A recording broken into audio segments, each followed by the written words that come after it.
Stop. Whatever you are doing right now, put it down. Because something happened today in Madrid that Filipinos will be talking about for the rest of their lives.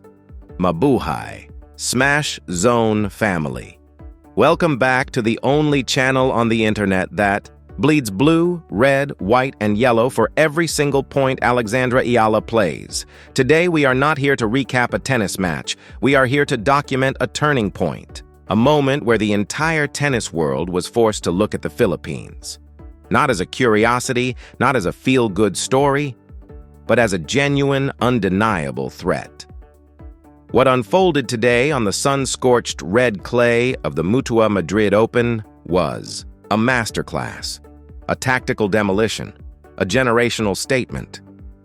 Alexandra Eala stepped into the Arantxa Sanchez Stadium, looked across the net at a former Grand Slam finalist, a woman who has played on the biggest stages this sport has to offer, and she did not flinch, not even a little. She played like someone who had already decided how the story would end before the first ball was struck. For years, decades really, the Philippines has stood on the outside of elite singles tennis, watching other nations celebrate their icons while we waited. We believed, we prayed. We held on to the hope that one day someone would emerge who could carry the full weight of over 100 million people on her shoulders and not just survive, but absolutely thrive. Today, Alexandra Eala answered that prayer with authority. She did not travel to Madrid to take a lesson. She traveled to give one. Let's talk about who she dismantled, because context is everything here. Anastasia Pavlyuchenkova is not a journeywoman. She is a clay court veteran who stood in the final of Roland Garros in 2021. She understands the geometry of red dirt better than almost anyone still competing on tour. She knows how to grind, how to construct a point brick by brick, and how to punish any opponent who gives her an inch of space on the baseline. But here is the thing about Pavlyuchenkova heading into Madrid. She was fighting for her professional life. Ranked outside the top 100, sitting at a 2-win, 6-loss record for the season, she had to claw her way through qualifying rounds just to reach the main draw.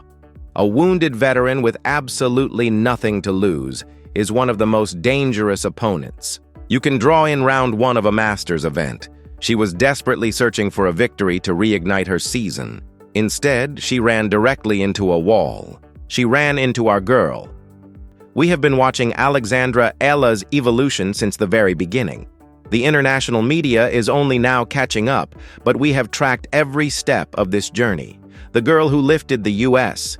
Open Junior title, who won Roland Garros Junior doubles, who packed up her life as a teenager and crossed the world to train at the Rafa Nadal Academy in Mallorca.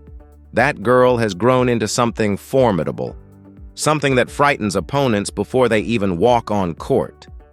The sacrifice required to do what Alex did is almost impossible to put into words. Leaving her family, living in a foreign country, years of brutal physical conditioning, exhausting, tactical drilling, and the kind of mental pressure that either breaks a player or tempers them into something harder than steel. Alex chose the latter. And if you needed evidence that the 2026 version of Alexandra Eala is operating at a completely different level, the numbers tell the story before we even get to the tactics. She entered the Mutua Madrid Open ranked 44th in the world. 44th. She owns a 15-10 record on the season with a Dubai quarterfinal run already behind her. And crucially, she defeated Coco Gauff, the world number 4, on the hard courts of Indian Wells just weeks ago. Alex Eala is no longer a wild card hoping for a fortunate draw. She is a seeded threat, a name players dread seeing in their section of the bracket. Now, the transition from hard courts to European clay is historically treacherous. The bounce changes everything. The footing demands completely different muscle groups. The rallies stretch longer, deeper, and more punishing. The question heading into Madrid was simple. Could Alex bring her hard-court brilliance onto the dirt? What we saw today was a definitive, resounding answer. The Mutua Madrid Open adds another layer of complexity. The altitude of the Spanish capital thins the air, meaning the ball travels faster and bounces dramatically higher than it does at sea level. On paper, that environment suits Pavlyuchenkova perfectly. Her flat, penetrating ground strokes behave like artillery fire at altitude. Heavy, fast, and suffocating. It is her battlefield. Alex walked in anyway and flipped the entire script. It was like watching a grandmaster play chess against someone who showed up thinking it was checkers. The first weapon Alex deployed was the lefty forehand. That massive, looping topspin missile that she hammers with her left hand. She targeted Pavlyuchenkova's backhand repeatedly and relentlessly, and because of the altitude amplifying her spin, the ball was kicking up near the Russian's shoulders on every single reply. Try generating any kind of offensive power when the ball is bouncing at ear height. Biomechanically, it is nearly impossible. Pavlyuchenkova was instantly reduced to hitting defensive slices and weak replies, which Alex pounced on with the instincts of a natural predator. The second pillar was her movement, and I mean genuinely stunning, breathtaking movement. Pavlyuchenkova's entire game is built around standing firm, dictating rallies from the baseline, and ending points quickly. She wanted to be the sniper. Alex dragged her into hand-to-hand combat. Every ball that looked like a clean winner, Alex ran down. Every rally that should have ended in 3 or 4 shots stretched to 8, 10, 12. You could watch the frustration physically building in Pavlyuchenkova's body with every point that slipped away. And then there were the drop shots. Pure, audacious, breathtaking drop shots. The moment Pavlyuchenkova settled 2 or 3 meters. Behind the baseline, preparing for another grinding exchange, Alex would disguise her swing perfectly and feather the ball just over the net tape. The Russian's footwork, normally reliable, simply could not handle the sudden change of direction. Her ankles were betraying her. Her confidence was evaporating. She was being dismantled physically and unraveled mentally by a player young, enough to be her daughter. The match itself was not a smooth ride. The opening set was a genuine dogfight, electric with tension, the Arantxa Sanchez crowd fully locked in. The Spanish fans have practically adopted Alex as one of their own because of her years in Mallorca, and their support was electric. But Pavlyuchenkova came out swinging with terrifying aggression. Return winners snapping off her strings like rifle shots. Early in the set, Alex found herself staring down crucial break points. 2 years ago, that moment might have rattled her. A younger version might have rushed, tightened up, or handed the veteran the momentum on a plate. Not this Alex, not the 2026 model. Facing break points against a major finalist, she stepped up to the line, blasted a devastating wide serve that dragged Pavlyuchenkova completely off the court, and finished with a blistering forehand winner, down the line. Cold, calculated, ruthless. That is the mentality of a champion. As the match rolled into the second set, the physical toll of Alex's relentless retrieving began showing up. But not on Alex, on Pavlyuchenkova. Between points, the Russian was leaning on her racket, drawing heavy breaths, lingering at the towel. Her legs were gone. Her belief was eroding. Meanwhile, on the other side of the net, Alex looked fresh. She looked light. She looked like she could play 3 more sets without breaking a sweat. The conditioning, the physical preparation, the pure and absolute resilience of a Filipino champion, all of it was on full display for the entire world to see. Step back for a moment and absorb the full magnitude of what this victory means. To walk onto a clay court against a player who reached the Roland Garros final, on the very surface where that player made her name, and leave her looking completely out of answers. That does not happen by accident. That requires a perfect combination of elite technical skill, peak conditioning, and a tactical mind running at a level far ahead of the opponent. Alex brought all 3 today, and never once let any of them slip. Now, let us talk about the mathematics of this win, because the numbers are genuinely staggering. World number 44 was already a historic milestone for Philippine tennis, uncharted territory. But defeating a major pedigree opponent in the main draw of a WTA 1000 mandatory event comes with ranking points that do not just consolidate her top 50 position, they launch her like a rocket toward the top 30 of the world. Do you understand what the top 30 means for her career architecture? It means guaranteed direct entry into every major tournament on the calendar. It means she will be seeded at the Grand Slams. A seeded draw at Wimbledon or the US Open is protection. She will not face Iga Swiatek, Aryna Sabalenka, or Elena Rybakina in the opening rounds. It opens the door to deep, transformative runs on the biggest stages in the sport. It unlocks massive prize money, global sponsorship, and cements her status as a household name far beyond the Philippines. But the numbers, as meaningful as they are, do not capture the real earthquake of this moment. Tennis has historically been a sport controlled by Europe and North America, an exclusive, expensive, enormously difficult world to break into for anyone coming from Southeast Asia. The barriers are financial, geographical, and systemic.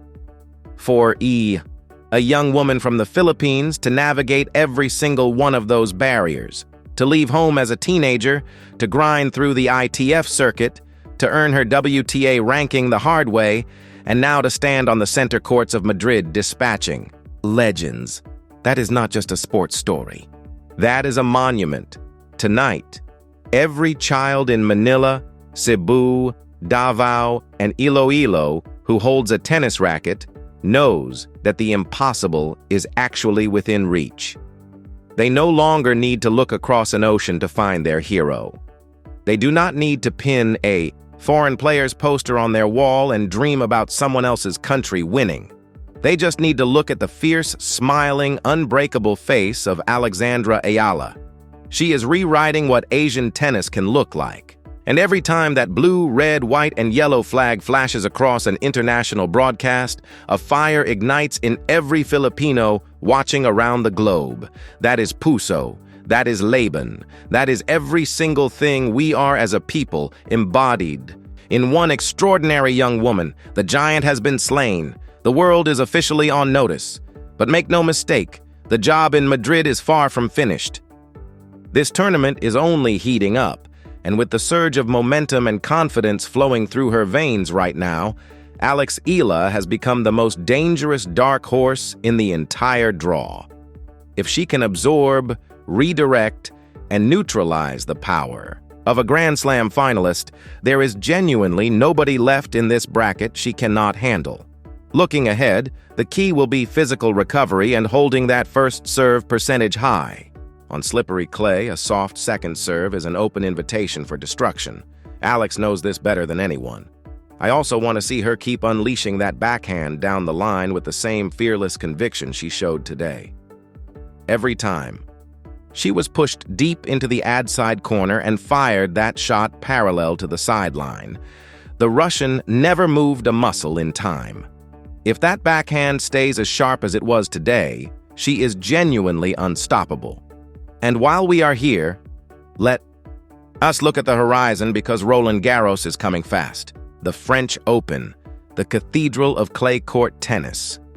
If Alex is playing with this level of intelligence and physical dominance on the lightning-fast, high-altitude clay of Madrid, just imagine what she can do on the slower, more traditional dirt of Paris.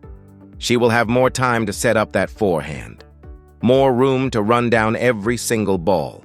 The women's tour now has a clay court force it was not prepared for, and she carries the Pearl of the Orient on her back. To every Filipino fan watching this right now, wherever in the world you are, whether you are back home or part of our diaspora scattered across the globe, I need you to take a mental photograph of this moment. These are the golden years of Philippine tennis. We are watching history being written in real time, with every powerful swing of Alexandra Eala's racket. A prodigy has become a titan, and we have a front row seat. And to every tennis fan who looked the other way and wrote her off, welcome to the show. Because for the next decade, you had better get comfortable seeing the Philippine flag raised in the final weekends of Masters events and Grand Slams around the world. Now get down to the comments right now.